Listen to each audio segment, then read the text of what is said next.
Hey everyone, welcome back to Infinite Podcast. I'm pumped today because we're diving into something that really gets the brain juices flowing: self-awareness. Now, what's this all about? Essentially, it's about understanding who you are, your actions, and how you perceive others. So we've got Freud talking about the unconscious mind, Jung with his archetypes, and Maslow pushing self-actualization. Schools around the globe, they're all over the map on teaching this stuff. Some do it well and some, well, not so much. Oh man, self-awareness? That just sounds like an invitation for everyone to overanalyze themselves. I mean, Freud would probably tell me my forgetfulness about taking the trash out is because of some deep-seated childhood trauma or something. And schools teaching this stuff? Can you imagine? All right, kids, today's lesson is on why you're all feeling weird. It's a mixed bag, if you ask me. Ha! Right, Simon. Freud might just be having a field day with our daily forgetfulness. But seriously, there's something to this self-awareness gig beyond becoming therapy's next big case study. Consider this. Understanding why we do what we do could actually help us make better choices, not just get caught up in overthinking. Yeah, it might sound like navel-gazing at first, but isn't knowing ourselves a bit better kind of crucial for improving how we handle, well, everything? Whoa, Joe. You're saying being more self-aware can actually make my life easier? I always thought that digging deep into why I do what I do would just lead to me laying on a therapist's couch, spilling my deepest childhood secrets or something. But if knowing myself better means making smarter choices, I guess there's some serious merit to it. Maybe I should consider why jumping into puddles as an adult seems like such a fun idea to me. Could be enlightening, right? Haha. Yeah, Simon. Maybe your inner kid just can't resist a good puddle splash. It's the simpler joys, right? But seriously, getting why we enjoy things that seem childish might peel back layers about our stress levels or creativity instincts. Self-awareness isn't just about finding hidden traumas. It's also realizing what tickles us pink. So you loving puddles could just mean you know how to have fun. And let's be honest, who doesn't need a bit more of that in their life? Um, you know, that's an interesting way to look at it, Joe. I love the idea of understanding what makes us all tick, especially if it means figuring out why I'm still diving into puddles at my age. It really could just be about tapping into what keeps us feeling light and joyful, huh? Maybe that's a huge part of self-awareness, recognizing what fuels our happiness and creativity, something as simple as paddle splashing. That doesn't sound too navel-gazy, does it? More like finding keys to a simpler, happier life. Uh, exactly, Simon. Who would have thought something as simple as jumping in puddles could clue us into our happiness triggers? It's funny, but I mean, it really focuses on the positives of knowing ourselves. Makes you wonder what other simple joys are we overlooking that might just be key to keeping us, happy and light. What's your take on other everyday stuff that could be revealing about us? Ah, right? Thinking about other simple things that tell us about ourselves. Like when you listen to a song on repeat, maybe it's not just an earworm. Maybe there's something deeper there. It reflects your current mood or some longing, you know? Or take how some folks obsess over organizing their desks. It's not just being tidy. Likely it's about control or feeling at peace. These little habits, they're like breadcrumbs leading back to what keeps us ticking or what we crave deep down. Does that make sense, Joe? Absolutely, Simon. Like when you mention the song on repeat, that hits home. It's not just about the beat, it could be echoing something deeper, right? Maybe there's a line in the lyrics that feels like it's speaking just to me, reflecting what I'm going through or wishing for. And dude, the desk organizing, spot on. It's totally about control and peace. It's why I find myself tidying up when things feel chaotic. It's like these small actions, they really do say a lot about our deeper needs and emotions. Yeah, Joe. The whole song and desk tidying thing really does scream self-awareness now that you mention it. But let's not get too cozy with just those interpretations. I mean, sometimes a song is just catchy, right? Or maybe cleaning your desk is just about not wanting to look like a slob when someone drops by unexpectedly. Um, Do we ever run the risk of overthinking these simple joys and daily tasks, making them all deep and meaningful when they're actually not? Yeah, Simon, that's a solid point. Overthinking, it's totally possible. Like, let me throw in a quick story here. So back in college, I had this phase where every decision I made had to be meaningful, whether it was, what books I read or the coffee I chose, turned every choice into a statement about who I was, or at least who I thought I needed to be. One day, I'm stressing over picking the right journal, not for function, but for what it said about me, right?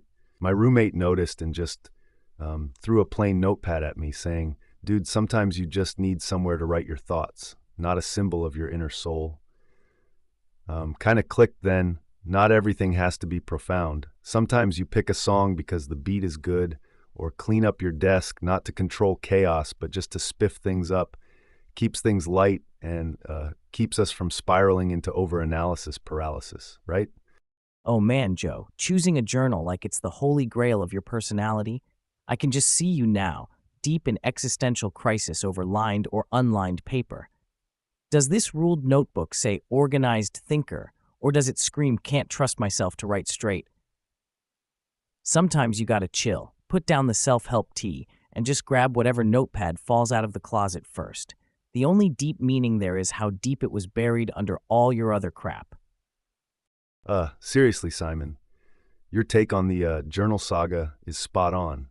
I was definitely overdoing it with all that deep diving into my stationary choices. But hey, you ever find yourself getting caught up in something silly like that, where you just kind of pause later and think, what was all that fuss about? Oh, absolutely. Like there was this one time I got super obsessed with which coffee I should buy. Not even kidding. It wasn't just about the taste. It was like which brand aligns with my values, you know? Is this fair trade? Does the company support sustainable farming? I spent more hours than I'd care to admit agonizing over this in the grocery store aisle. Finally, a pal dragged me away, and he was like, dude, just pick one. They all wake you up the same. And man, it hit me. I was turning coffee into a personal statement rather than just a morning pick me up. Silly, right? Sometimes you gotta keep it simple, shake off the overthinking, and just enjoy your cuppa without making it a declaration of beliefs. Absolutely, Simon. And it's interesting you mentioned the coffee thing because it touches on self-awareness from another angle. Self-awareness isn't just about knowing our behaviors. It also extends to understanding our values and how they shape our choices, right? Like with your coffee saga. But let's pull back a bit.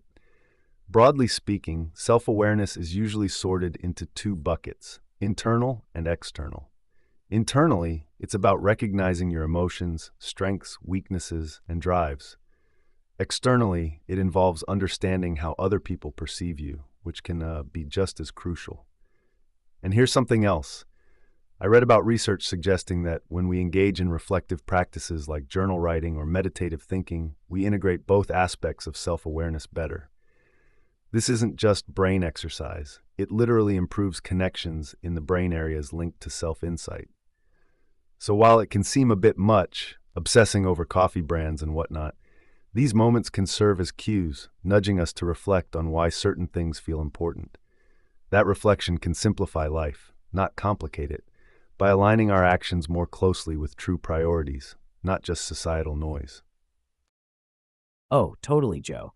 It's kind of wild how something as everyday as choosing a coffee can tap into the deeper well of our self-awareness, internal and external. If we're more in tune with what really matters to us, not just caught up in the buzz, we start making choices that actually feel right. It's like peeling back layers, right? And who knows what other daily decisions could give these insights. Makes you wonder what we might unearth about ourselves just by paying a bit more attention, doesn't it? Oh, absolutely. It's fascinating to think about, Simon. Did you know neurologically, when we engage in self-reflection, there's actual physical brain activity involved?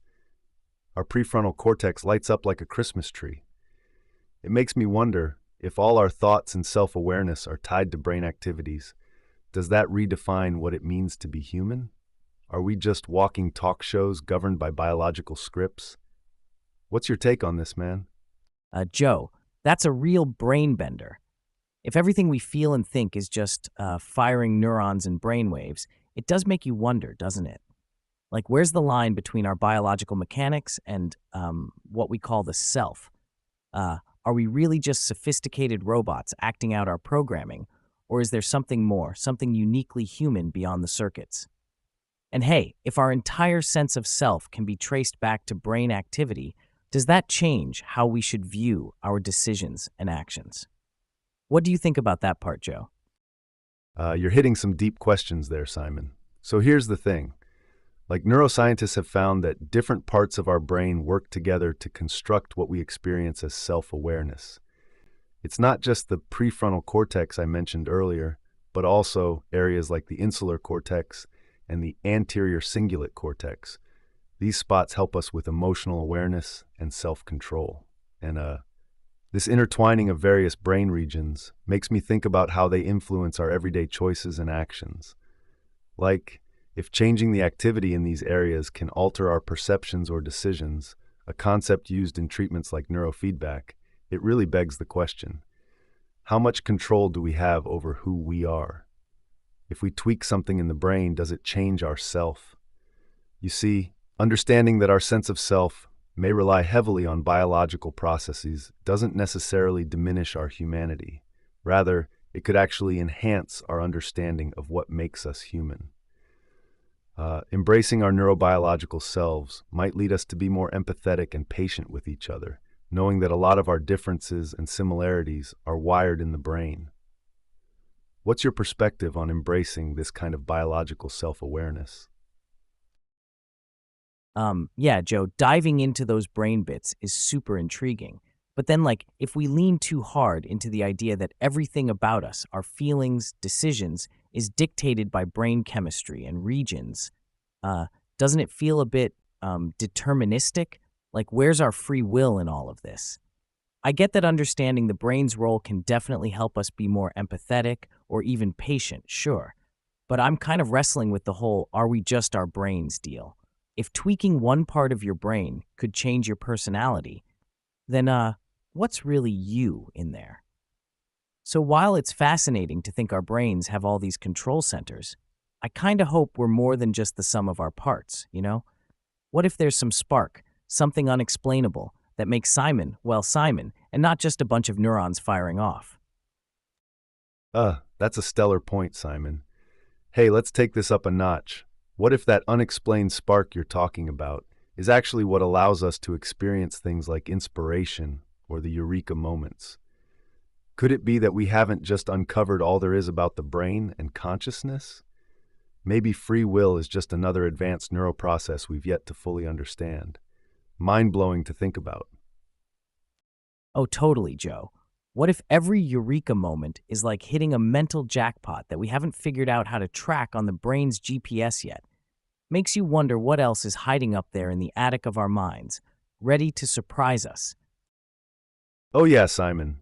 Diving into those hidden nooks and crannies of our mental attic is like the final frontier in neuroscience. Here's a twist. Research points out that when people engage in self-aware practices, there's actually a decrease in the activity in their default mode network, DMN. This network involves parts of the brain typically active when we're not focused on the outside world, but instead engaged in introspection, remember past events, or planning for the future. What's even more intriguing, high DMN activity has been associated with disorders like depression and anxiety. So by understanding and potentially managing how our brain handles self-awareness, we might find new ways to treat mental health issues. It's not just about shaping our daily actions better, it could also be the key to healthier minds. Plus, there's ongoing research exploring how mindfulness and meditation can strengthen areas like the hippocampus, which you know is critical for memory. This kind of mental training might enhance our ability to remain present and grounded, further honing our self-awareness. So dude, it really does add a layer of complexity to how we view the interplays between our biology and self. Maybe these biological processes are tools handling the raw data of our experiences, crafting the unique narrative each of us lives out. What if improving our neural functions enhances rather than diminishes who we are? Wouldn't that be something? For sure, Joe. It's like our brains are actually getting a tune up through self awareness exercises. If tweaking our brain functions can enhance who we are, man, that's a game changer for mental health and personal growth. Totally mind boggling possibilities. Right? It's like we're living in an era where tweaking our brain could offer massive gains in how we handle life's ups and downs. So, Simon, keeping with that thought, what do you reckon about the idea of actively using these insights? Like, should everyone strive to understand their brain's mechanics to better themselves? Or is there a risk of over-sciencing human experience? What's your take on finding that balance? So here's the thing, Joe. While it's fascinating to think we can optimize our brains with all these neuro insights, isn't there a risk of reducing every personal struggle or triumph to just chemical reactions or brain areas lighting up? Like, could we start seeing ourselves as machines to be fixed rather than people? It's tempting to dive deep into this brain mapping and tweaking, but there's a chance we could lose sight of the whole human experience, our culture, spirituality, and, those messy parts that don't neatly map onto a brain scan. So, yeah, I think there's real value in understanding how our gray matter works. Sure, but we got to be careful not to swing too far and treat everything like a problem needing a neurological solution. There's a balance in there somewhere, right? Maybe the key is using the science as one tool in a bigger kit for dealing with life's complexities, not the only tool.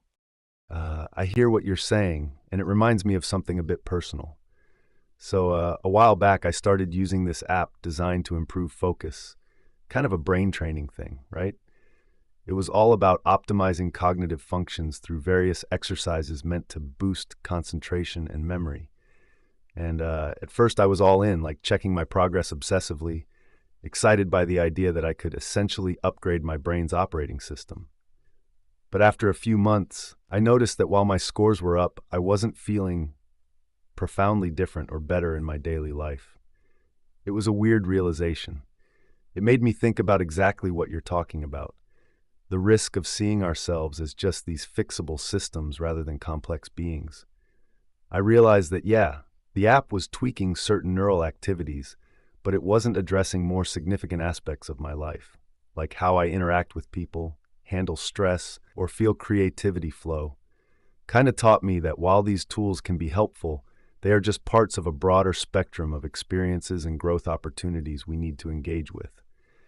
So definitely, Simon, balancing high-tech insights with natural, holistic human experiences is crucial. Oh, definitely, Joe. Like, imagine if we could apply a brain training app directly to social skills or empathy. Now, that would be something. Maybe the real trick is merging tech and our messy human experiences into a super hybrid version of self improvement. What are you thinking? Absolutely, Simon. And flipping this into a lighter note, it's like the more we can laugh at ourselves, the less seriously we take our mishaps, which could be its own form of brain training. Now, diving a bit into humor, think about all those stand-up comedians and sitcoms that crack us up by pointing out everyday absurdities. They sort of hold up a mirror to our quirks and foibles in a way that not only entertains but enlightens. Isn't it wild how a good joke or funny scenario can actually make us more aware of our own selves? Yeah, Joe, it's wild. But then again, you've got to ask, does everyone get that same kind of self awareness boost from humor? It's like, in some cultures, laughing at yourself might be seen as something positive, a sign of being grounded, but in others, it could come off as not taking life's challenges seriously or even disrespect. I mean, when a comedian cracks a joke about forgetting their anniversary or messing up at work, it's relatable, right? We laugh because, hey, I've been there too, and it kind of makes us feel a bit less alone with our screw ups.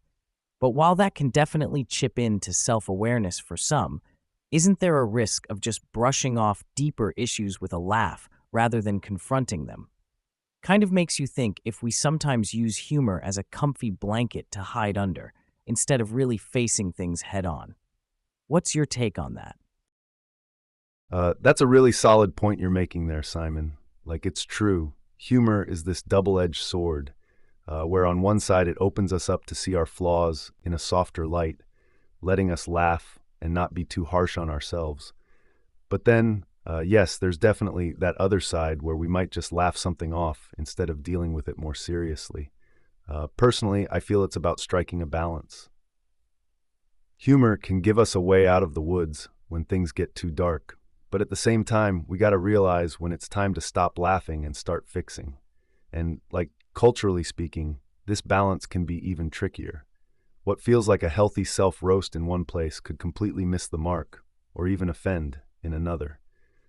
So, while humor is a fantastic tool for enhancing self-awareness, its effectiveness and appropriateness can definitely vary wildly from one person to another, from one culture to another.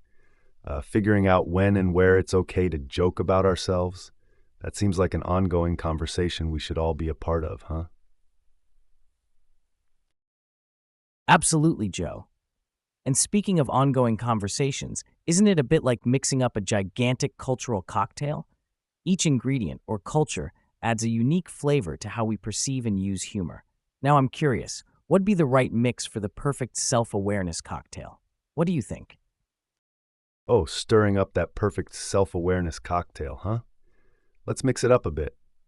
So if we look at the psychological benefits of humor, studies have shown it can reduce stress, improve immune function, and even enhance memory. That's some potent stuff for our mental wellness. But now, let's toss in the cultural variations, the flavor that really shakes things up. For instance, Western cultures often emphasize individualism, which might lean towards a more self-deprecating kind of humor as a way to display humility or relatability. In contrast, Eastern cultures, which may prioritize societal harmony, might find humor that emphasizes group experiences or shared follies more effective and appropriate. Now, mix those insights with practical takeaways, like integrating small doses of this adaptive humor into education or therapy as a way to increase personal insight without overstepping cultural boundaries. The key could be in adapting humor to fit the context it's used in, enhancing its ability to help us navigate our own psyches without cross-cultural missteps. So Simon, finding the right balance in this cocktail might just hinge on knowing when to stir and when to shake.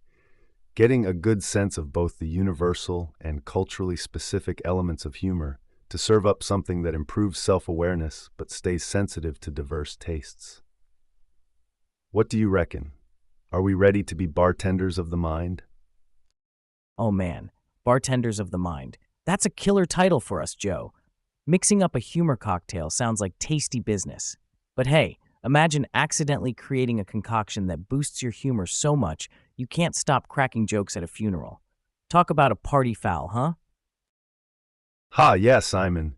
A humor overdose at a funeral would definitely be something.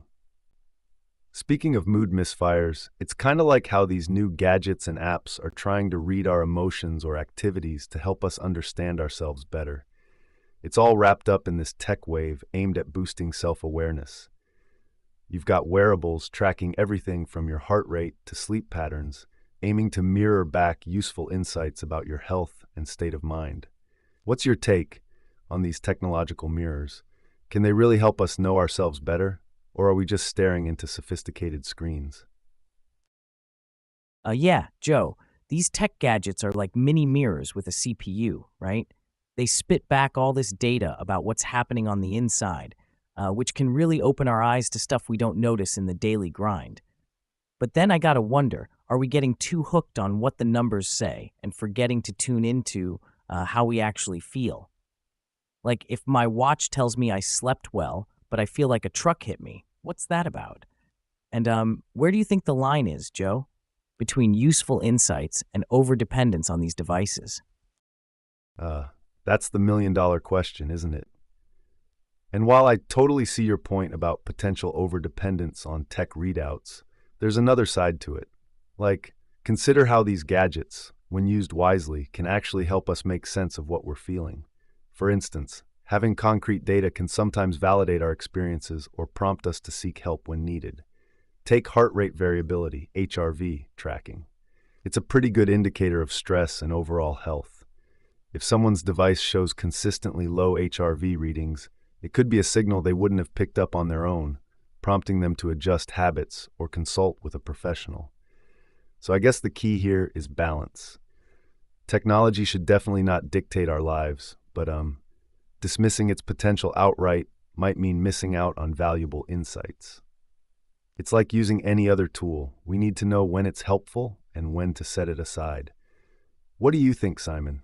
Is there a way to teach people to use these tools effectively without becoming too reliant on them? Joe, it's kind of like handing someone a hammer. Super handy for nails, but not everything is a nail, right?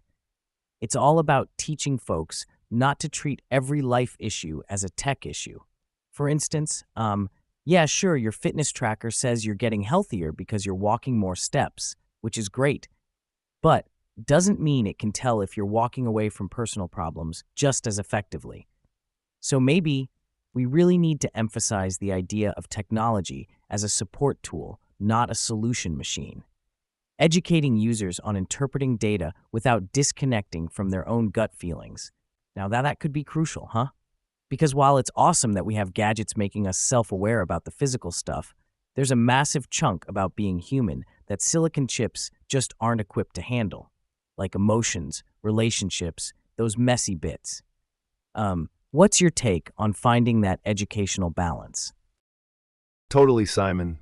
It's almost like we need a tech user manual for life. It'd help decode data from the gadgets and remind us when to rely on our innate human instincts instead. NS Coder. Oh, for sure, Joe. A tech user manual for life sounds like just what we need. It's like, how do we make sure it really hits the mark? I mean, effectively teaching people not just to glance at their health stats, but also to peel back the layers on what those numbers could be telling them about their well-being. Hey, do you think adding personal stories or examples in that manual would help make the lessons stick better? What's your view on making this tech stuff more relatable? Oh, absolutely, Simon. Integrating personal stories and real-world examples into that manual would definitely make those tech concepts stick. It's like when you hear about someone who noticed a pattern in their sleep data that led them to discover an underlying health issue. It makes the data feel more tangible, more immediately relevant. And another key could be including guidelines on how to interpret fluctuations in data, like what might be a normal shift versus what's a red flag.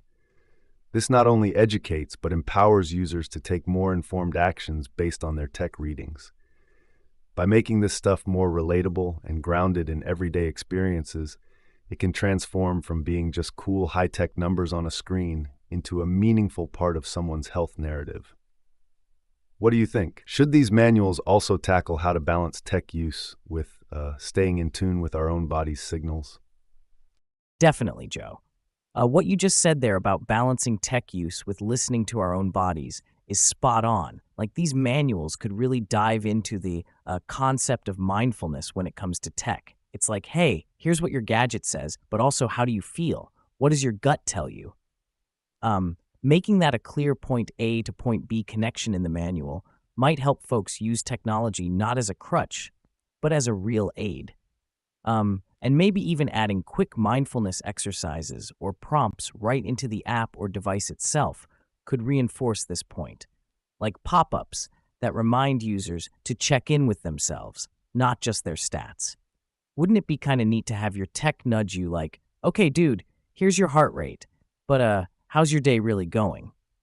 Really helps keep that human element in the loop, don't you think? Yeah, for those just tuning in, Simon and I have been diving into this whole topic of technological mirrors, like how gadgets and AI are helping us understand ourselves better. We've been chatting about wearables and apps that track everything from your steps to your sleep patterns, giving us insights into our well-being, which is pretty cool, right? But we also touched on the importance of not getting too hooked on what these devices tell us. It's kind of crucial to balance the data with our own feelings and experiences. And we were just getting into this idea of a hypothetical manual, a tech user manual for life, that would help users make sense of all this tech without losing touch with their human instincts. We even thought it'd be neat if these devices could nudge you to reflect on your day, making sure that you're keeping that essential human element in the loop. Like, imagine your fitness tracker asking you, hey, that's your heart rate, but how are you really feeling? Keeping tech helpful, but also grounded in our everyday human experiences. Oh man, Joe. Imagine if these devices started getting too smart, though. Next thing you know, your coffee maker is asking about your feelings because your smartwatch told it you had a rough night. Where does it end? Ha, true that. But hey, speaking of tech getting overly familiar with our feelings, let's pivot a bit to where using technology to stay in tune with ourselves might actually be a big plus. I'm talking about mindfulness apps, Simon.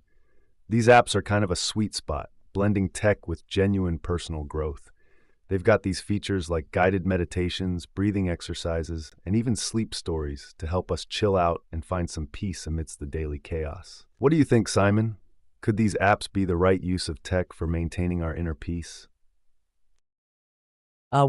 Joe, I get why people dig these mindfulness apps, right? They're convenient and packed with features that promise to help us wind down. But here's the flip side. Relying too heavily on an app for relaxation or a sense of calm could kind of, disconnect us from learning to manage these needs on our own. Like if every time I'm stressed, I reach for my phone, am I really learning to deal with stress or am I just putting a band-aid on it? Also, there's this whole thing about personal data. Some folks might feel uneasy knowing their mental health details are floating around in some company's database. Privacy is a biggie. Not everyone wants their emotional state tracked and analyzed, you know? So yeah, while there's definitely value in what these apps offer, we gotta be cautious not to lose touch with our ability to manage our minds without them. What's your take on this balance, Joe? You've hit the nail on the head there, Simon. It's like handing someone a fish instead of teaching them how to fish. Sure, they're not hungry today, but what about tomorrow? Mindfulness apps should be more like fishing lessons, right? They can guide and educate, but reliance has its risks. And yeah, the whole privacy concern is another can of worms. Who really wants their inner Zen monitored by Big Brother or Big Buddha in this case? But hey, not to throw all our tech out with the bathwater, these apps do introduce a lot of folks to mindfulness techniques they wouldn't otherwise try. It's about finding that sweet spot where the app supports without taking over. Maybe it's about using these apps as part of a larger toolkit for managing stress. So while there's room for a joke here about our phones knowing us better than we do, honestly, like staying attuned to ourselves sans screen is pretty crucial too. What do you think, Simon? Any tips for listeners on balancing tech use with personal mindfulness efforts? Oh, Joe, I think we're cooking with gas now. Like, imagine setting a timer on your phone to remind you to wait for it, stop using your phone for a while. Talk about irony, right? But seriously, here's a tip for our listeners. Maybe reserve some tech-free time daily, like a tech Sabbath or something. It's about creating gaps where we're not glued to screens and can actually hear ourselves think. So folks, it's not about ditching the smartphones entirely. Just don't let them babysit your brain. How about that, huh? Ha! Tech Sabbath. That's genius, Simon. It's like giving our brains a mini vacation each day. Who wouldn't love that? Hey, we could all use some more me time without the pixels, couldn't we? Totally, Joe. And speaking of me time, another cool thing about these mindfulness apps is how they can actually serve as a gateway to better habits. It's like getting a taste of various techniques through an app might just encourage someone to dive deeper into meditation or yoga offline. What's also fascinating is these guided sessions. Some users, they might start with a brief 5-minute meditation on an app and eventually find themselves attending full-on meditation retreats. It's sort of like tech serving not just as an end, but as the beginning of a much broader exploration of personal peace and well-being. Totally neat stuff when you think about it that way, huh? Yeah, Simon. That's an interesting angle. That tech can be the gateway, not the destination. But here's a twist. What if these apps are just making mindfulness more commercial? Like when something as personal as peace of mind becomes another app subscription, doesn't that muddy the waters a bit? I mean, it's one thing to use an app to get into a good habit, but entirely another if meditation begins and ends on your phone screen, right? Isn't there a risk we're selling off bits of our spiritual journey to the highest bidder? Um, it's kind of worth thinking about where we draw that line between enhancement and exploitation. Oh, that's a solid point, Joe. Uh, it kind of reminds me of this time when my buddy tried using a popular meditation app. He was all in at first, pumped about getting his Zen on demand. But then, like, after a few weeks, he started feeling a bit off about the whole thing. He mentioned something like, uh, it felt as if every time he meditated, it was less about finding inner peace and more about hitting targets or collecting mindfulness badges on the app, right? It sort of turned into another numbers game for him, not really the relaxing experience he was looking for. That story kind of hammers home your concern about how the commercial aspect can creep into personal spaces like meditation. I guess what we're really talking about here is finding a way to preserve the purity of these practices amidst their tech translations. Huh? Absolutely, Simon. Let's unpack that a bit. So the mindfulness app market has really exploded, right? Studies show it's growing rapidly, with projections to hit around $2 billion globally by 2027. The sheer number of users accessing these apps is staggering, millions of downloads globally. But here's where it gets tricky. While more people are getting exposed to mindfulness techniques, there's this fine line between aiding practice and commercializing peace. Research from clinical trials suggests that using mindfulness apps can lead to significant reductions in symptoms of anxiety and depression. However, there's debate around whether the simplicity or ease reduces the depth or authenticity of the mindfulness practice. On the flip side, skeptics argue apps could be diluting mindfulness, making it another part of the wellness industry, where it's more about consumerism than real spiritual growth. It's critical, then, for developers to balance commercial objectives with maintaining the essence of mindfulness, which is all about being present without judgment. This tension highlights the need for cautious consumption and intent when using tech as a tool for internal exploration. So in essence, Simon, while these apps have the potential to democratize mindfulness practices, ensuring they keep true to their foundational principles is key to preserving their transformative power. Absolutely, Joe. It's like we're flipping through a menu where the main dish is inner peace, but the portions are controlled by subscription plans. We've got to wonder if the recipe loses its flavor when it's mass-produced, huh? Right, Simon? It's like something crucial gets lost in translation from ancient wisdom to app interface. But let's dive into the roots of this whole thing, the real old-school meditation practices. These traditions span thousands of years and stretch across continents, from the meditative disciplines of Buddhist monks to the mystic practices of Sufi whirling dervishes. It's fascinating to think about how these deeply spiritual practices have evolved into something you can click on a smartphone. What kind of impact does that shift have on the integrity of these traditions, huh? Oh, dude, that's wild. Like, you're telling me that what started with monks and mystics has now turned into something I can just tap into on my phone. That's kind of hard to wrap my head around. It makes you wonder, right? Like, do these apps manage to hold on to the real essence of those ancient practices? Or is it all just getting watered down to fit into neat, marketable packages for quick consumption? It's a lot to think about, how we're handling such rich traditions in our fast-paced digital age. Absolutely, Simon. It's like we got to ask ourselves whether these apps are just skimming the surface of what those practices are really about. Ancient meditation wasn't just about feeling less stressed. It was, and still is for many, a profound journey towards deep spiritual enlightenment. Like, think about this. Zen Buddhism focuses intensely on seated meditation, known as zazen, where it's all about insight and finding your personal nature. And then you've got techniques like vipassana, which is one of India's most ancient techniques of meditation, meant to purify the mind through self-observation.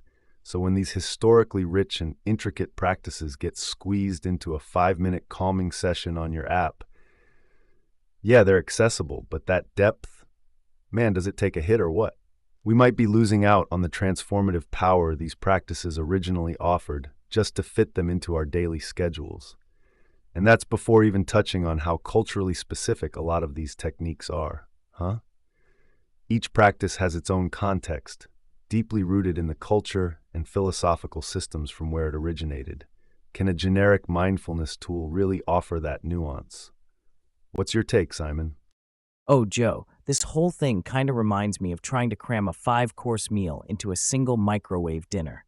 Sure, it feeds you, but man, are you missing out on the full experience or what? Yeah, Simon, that's a perfect analogy. It's like we're trading depth for convenience. So the big question is, how do consumers or even creators of these apps strike a balance? Like, can you even replicate the authenticity and full spectrum of a traditional practice in an app without losing its core essence? What are your thoughts on this, man? Joe, that's the million-dollar question, isn't it? But here's a thought.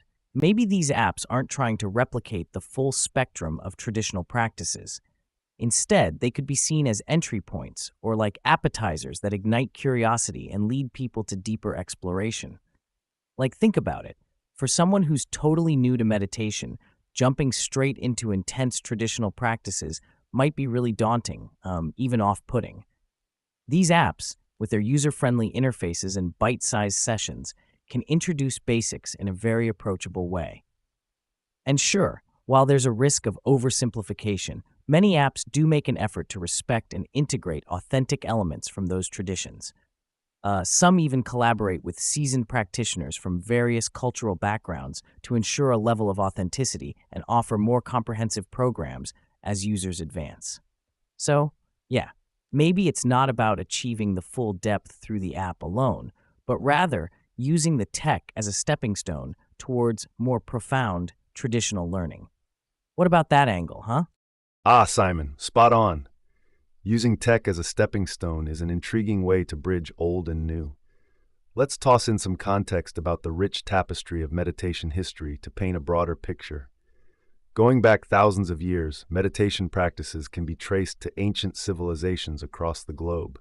For instance, in early Buddhism, meditation involved various techniques like mindfulness, sati, and concentration, samadhi, primarily for developing insight and liberation. In Hindu traditions from ancient India, meditation was seen as a means to achieve moksha, or liberation of the soul, with practices detailed in scriptures like the Upanishads and Bhagavad Gita.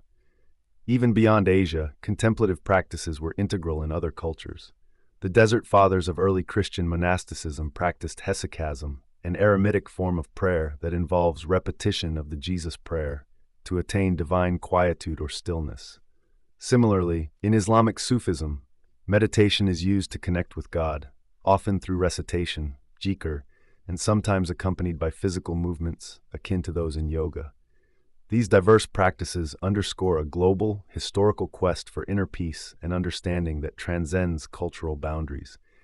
Each tradition offers unique philosophical insights and methods which have been honed over centuries. So, referencing these real voices from history helps underline how simplifying these practices into an app interface might overlook the profound ethical, philosophical, and spiritual frameworks they're part of. But if apps can ignite curiosity and open doorways for deeper exploration, perhaps they serve a vital role in this modern landscape. Done right, technology doesn't have to dilute. It can democratize and draw more seekers onto the path of inward journeying. What do you think, Simon? This blending of ancient paths with digital maps, where do we go next? Oh, Joe, you're hitting the nail.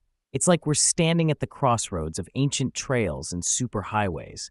How do we keep the soul of these practices alive in the fast lane of modern tech? Makes you think, huh? Where does the balance lie between reverence and revolution? Absolutely, Simon. And speaking of balance, sometimes these apps themselves sort of lose it. I've read reviews and heard stories about mindfulness apps glitching in the most hilariously inopportune moments. Imagine settling in for a peaceful session and suddenly, bam, you get blasted with a techno beat instead of calming waves. It's like trying to find inner peace in a dance club. Oh man, Joe, that techno beat hiccup totally reminds me of this one time, right? I was like super stressed and thought, okay, let's give this meditation app a whirl to just chill out. So there I am, all zened out, or trying to be, and suddenly my phone starts buzzing with notifications. But here's the kicker: instead of ignoring them, the app somehow amplifies these buzzes into the meditation. So now instead of gentle rain sounds, it's like I'm in the middle of a tech storm. My serene moment turned into some kind of chaotic notification symphony. Seriously, so much for escaping tech for a bit, huh? Uh, that's unreal, Simon. A tech storm during meditation. That's like trying to have a quiet picnic in the middle of Times Square. But it kind of highlights a bigger issue. Like, how much control do we really have over these supposedly relaxing environments when they're nestled right inside our chaotic, interruption-filled devices? It's kind of ironic, isn't it? You download an app to escape the digital noise, but then it ends up pulling all the distractions even closer. What's more, there are those weirdly timed voiceovers. Like, imagine you're deep in the zone, just about to reach that peak of tranquility, and suddenly you hear a, "Now breathe in deeply," in this overly enthusiastic game show host voice. Takes you right out of the moment, doesn't it? These glitches, they kind of show us the limitations of outsourcing our mindfulness to tech, huh? Maybe something as personal as relaxation can't be fully standardized into an app. Or maybe we're just seeing the quirks of evolving tech, weird bugs and all. So what's next then? Do we keep relying on these apps, or is it time to explore old-school, tech-free meditation methods again? What do you think, Simon? Yeah, Joe, you're totally nailing it with the whole irony thing. It's like we're so plugged in that even our unplugging is, well, plugged in. That techno beat and game show host stuff cracks me up, though. Talk about bad timing, right? But seriously, it makes you wonder. If these apps keep glitching the zen, maybe the good old tech-free way deserves a comeback? Like, isn't there something weirdly refreshing about just going gadget-free? What do you think, man? Could the trend swing back to where no app can venture? Yeah, Simon, I hear you on the whole tech-free charm. Absolutely. But let's not toss out those apps just yet. Despite the glitches, keep in mind there's a lot of folks out there who maybe wouldn't tap into meditation at all without these handy tools. Like, consider the accessibility factor. Not everyone has the luxury to attend quiet retreats or workshops, which can be pricey or kind of far out.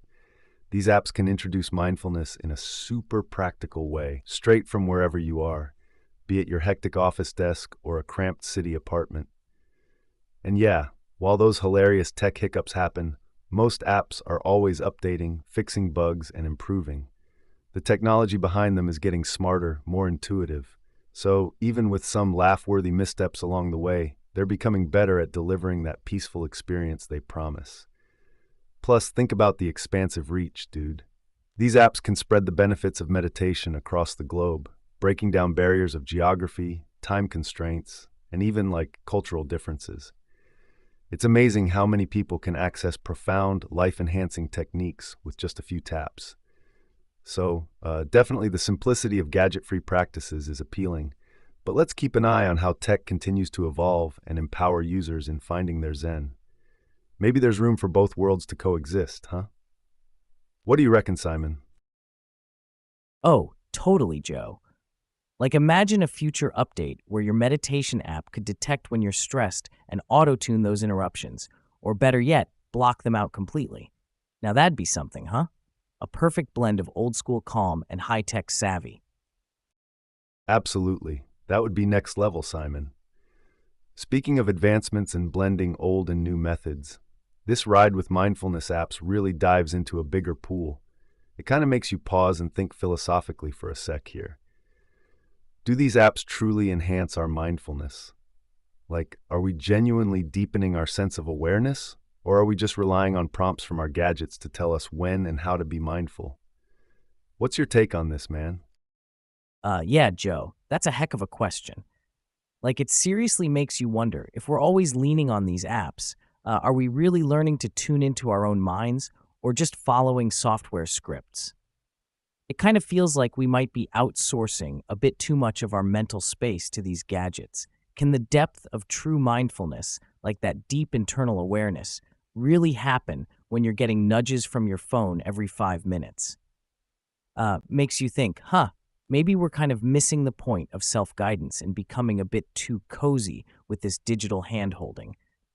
And don't get me wrong, accessibility is fantastic, and I'm all for more people finding their zen. But there's got to be some balance where we aren't just passively receiving instructions, but actively engaging with our inner selves without that techie middleman. So, Joe, where do we draw that line, man? At what point does convenience stop helping and start hindering our genuine personal growth? Right, Simon, that's the crux of it. When we talk about mindfulness, the core idea is awareness, this raw, unfiltered connection with the present moment. And like diving deeper into that, mindfulness isn't just a series of actions or relaxation methods, it's a transformative framework for living, rooted deeply in philosophy and spiritual traditions. So if we lean too much on these apps, there's this potential pitfall of shallow engagement, like hitting play on a guided session and zoning out isn't quite the same as actively tuning into your thoughts, emotions, and sensations without any digital prompts, you know? And think about dependency. It's beneficial to have tools that help initiate practices or offer convenience. But if we end up needing an app to tell us when to breathe deeply or notice our surroundings, it's kind of like we're patching over a lack of inner skills rather than building true mindfulness capabilities. This is tricky because while technology offers extraordinary reach and ease, bringing mindfulness to corners of the globe that might never have access otherwise, it may also dilute the potency of traditional practice that demands self-discipline, patience, and prolonged focus. To strike a balance, it might be essential to use these apps conscientiously, to kickstart habits or learn techniques, but not forget to cultivate autonomy in our practice. Like allowing room for solo sessions without any guidance, truly listening to one's own mind and body. That's where the real depth of mindfulness can unfold, don't you think? Absolutely, Joe. It's like learning to ride a bike with training wheels. The apps are the wheels, sure, but at some point you've got to take them off to really feel the ride, huh? Maybe it's about learning from these tools and then daring to wobble on our own until we find our balance. What a ride that would be, right? Exactly, Simon. And just imagine the sense of achievement when you ride solo and feel that breeze of self-awareness without needing an app to push you forward. It's all about striking that balance, a blend of tech-assisted learning with good old-fashioned individual grit. Now that's a mindfulness adventure worth taking.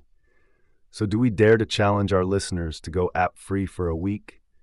Let's toss it out there and see who's up to ride this wave with us. What do you think? Oh, I'm all in, Joe. Let's throw down the gauntlet. No apps, just you and your thoughts for a week. Who's brave enough to take on the old school mindfulness challenge with us? This'll be epic, or epically peaceful, right? Simon, while tossing the apps might sound like a pure approach, there's another angle here that's pretty compelling. See, not everyone might feel ready or equipped to dive straight into traditional methods without some kind of structured support. Apps don't just serve as reminders, they can be lifesavers for folks who feel overwhelmed by the vastness of starting a meditation practice on their own. They offer bite-sized introductions to mindfulness concepts with tools and guidance that gently lead newcomers into deeper waters gradually. Plus, scientifically speaking, studies have shown that mindfulness apps can indeed increase users' mindfulness scores, reduce stress, and even improve mood. In today's fast-paced, globally connected world, these digital aids can be a real anchor for many, providing a constant and accessible way to learn and practice mindfulness, regardless of time constraints or lack of local resources. So while I'm all for learning to ride without training wheels, we also got to recognize that these digital tools might just be the bridge some need to cross over into a more mindful existence. It's kind of like balancing the ideal with what's practical and widely accessible. What do you think about keeping those gears in motion for those who rely on them, Simon? Definitely, Joe. It's all about finding that sweet spot between using technology as a starting point and not becoming totally dependent on it, keeping both the bridge and the journey in mind. We've got lots to think about, Whether riding solo or with techie training wheels is the way to go. Maybe there's room for both in the sprawling landscape of mindfulness. What'll our listeners think? Let's keep this chat rolling. You know, Simon, speaking of finding ways to enhance our mindfulness and well-being, it sort of naturally leads us into this fascinating world of biohacking. Have you delved into that yet? It's all about folks taking an experimental approach to personal health, pushing the boundaries on how we can optimize our bodies and minds. Sounds like a futuristic toolkit for self-improvement, right? Let's dive into what some of these techniques are and who's really innovating in this space. Oh, biohacking, huh? That sounds like a mix between a sci-fi movie and an extreme sport or something. But when you really break into it, isn't there this weird vibe of turning yourself into a test subject? I get the whole quest for betterment and all, but are we pushing too hard? Yet, you've got these folks, right? Like Dave Asprey, the guy who pumped his body with tech and tweaks to try and live to, 180 years old? Sounds intense. Now, he popularized stuff like bulletproof coffee, which kind of ropes ordinary people into this world of bio-optimization. And techniques. I mean, yeah, they range from simple dietary changes to inserting devices that monitor, well, everything about your health. Kind of makes you wonder, where do you draw the line? Are we becoming more mindful or just obsessed with control? What do you think, Joe? Cool trend or kind of crossing into mad scientist territory? Yeah, Simon, you're hitting some real thought-provoking points here. The biohacking scene is definitely intriguing and sort of out there with its promises and extremes. Dave Asprey and his lofty goals, that's pretty wild to think about. Living to 180. It's this blend of pioneering science and kind of extreme personal experimentation. But you're right to wonder, it does walk that fine line between innovation and potentially going too far. Are we getting swept up in controlling every little aspect of our biology, or are we actually improving our lives? You mentioned mindfulness and control. It's interesting because real mindfulness is about acceptance, not control. So this notion of biohacking for stress reduction and well-being should ideally enhance our natural processes without making us obsessive controllers of every heartbeat or brainwave. It's cool and all, but where do we draw the line between optimizing and overdoing? It's a question of balance, I guess, embracing technology to help us, not transform us into something unrecognizable. What's your gut feeling on this, Simon? Absolutely, Joe. It's like we're cooking up a recipe for life extension here, but nobody knows quite how much spice to add without ruining the dish. Makes you wonder, are we creating a masterpiece or a kitchen disaster? Yeah, Simon, that's a perfect analogy. It reminds me of this one time I decided to experiment with intermittent fasting, a biohack a lot of folks swear by, right? Here's what went down. I dived in without really understanding my own body's signals, started skipping breakfast, pushing lunch later and later. I was essentially just winging it based on what worked for others. A couple of weeks in, and man, I felt off balance, physically shaky and mentally sort of foggy. Ended up chatting with a nutrition expert, and turns out, due to my usual intense workout routine and metabolism, that kind of fasting wasn't ideal for me at all. Needed a more tailored approach rather than just copying a generic biohacking blueprint. It taught me a pretty solid lesson about personal health innovations, that you gotta really know your individual needs before tweaking anything. Start small, monitor close, and adjust, kind of iterating on your own life's recipe without overwhelming your system, you know? Man, Joe, that's a wild ride with the fasting. It's like trying to pilot a jet without checking if you know where the controls are. Makes me think, maybe there's a biohack out there for making biohacking itself a bit safer and more tailored. Like biohacking your biohacks. Absolutely, Simon. Speaking of making biohacking safer and more tailored, that kind of loops us smoothly into the realm of nootropics and neurofeedback systems. These are tools designed to tweak brain function with precision, kind of like dialing in exactly the right settings for mental clarity and focus. But as we get into this, there's a bigger picture to consider about messing with our brain chemistry. What do you think? Are these advancements a key to unlocking true mindfulness, or are they tinkering too much with our natural state? That's a real brain tickler, Joe. tuning our brains with nootropics and neurofeedback. It kind of feels like hacking into a computer system, but the computer is your brain, right? Sure, the aim is to boost mental clarity, which who wouldn't want that? But then, like, what are we sacrificing in return? Messing with your brain chemistry ain't just another DIY project, it's serious stuff. You gotta wonder, are these changes for real or just a chemical illusion? And long term, who knows what tweaking our gray matter could actually do down the road? It's pretty tempting to try to fast track to peace of mind, but doesn't that kind of skip the whole journey part of personal growth? Feels like trying to climb a mountain by helicopter instead of walking the path. Might get you there fast, but think of all the sights you'll miss along the way. What do you think, Joe? Are we losing something essential here? Hey there. If you're just joining us, Simon and I are diving deep into like this fascinating talk about nootropics and neurofeedback systems. These are essentially modern tools folks are using to fine-tune their mental states, aiming for clearer thinking and better focus. Pretty cool stuff, right? But we're also tackling some tough questions here.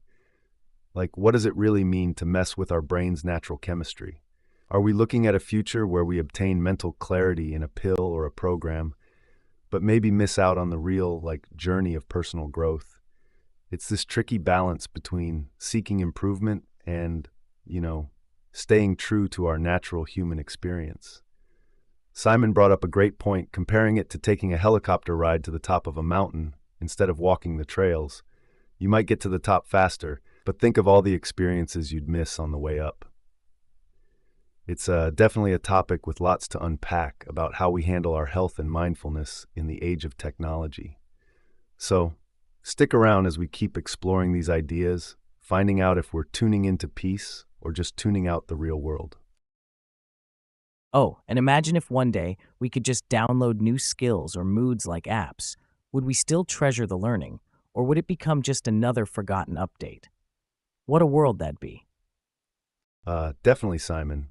You're onto something big there. Imagine like a world where you could alter how you feel or what you know with just a quick download. Seems like science fiction, right?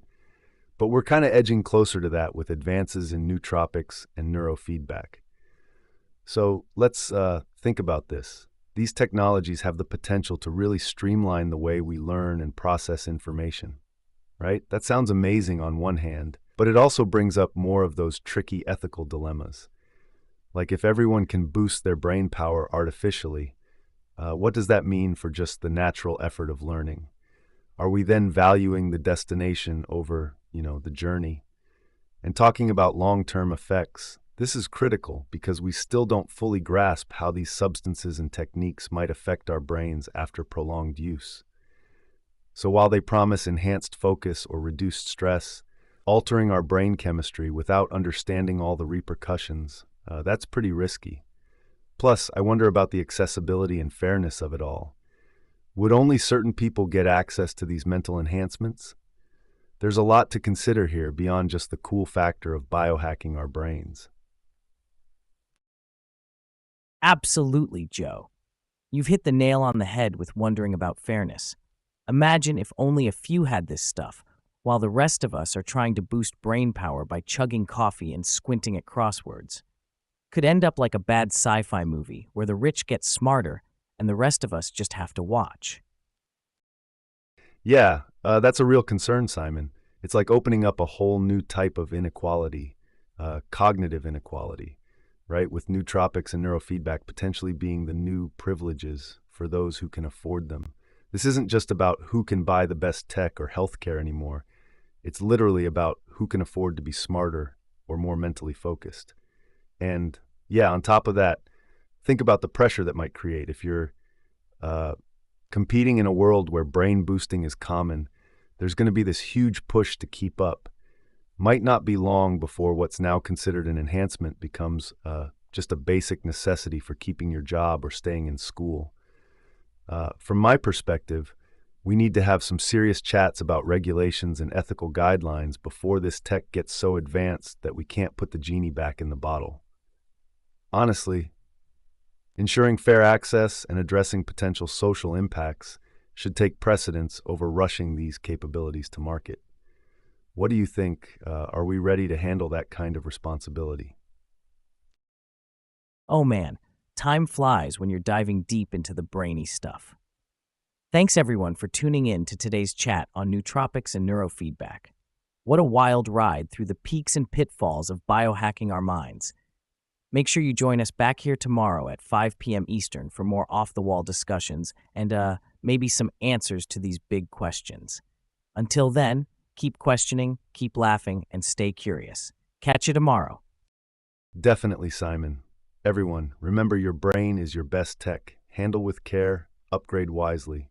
See you all tomorrow for more brain-bending topics.